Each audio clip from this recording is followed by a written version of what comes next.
Hello everyone, how are you doing? Satiel here and welcome back with another quick tutorial. In today's tutorial I gonna show how to check your Windows Update history with PowerShell. Open up the start menu and type PowerShell. Right click and select Run as Administrator.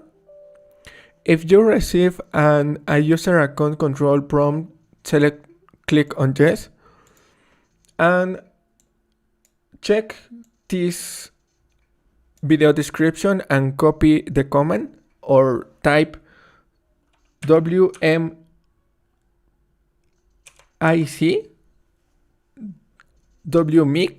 space qfe space list and hit enter. And thanks for watching. This is the result in different order: installed, name, CS name, description, fixed comments, and dates.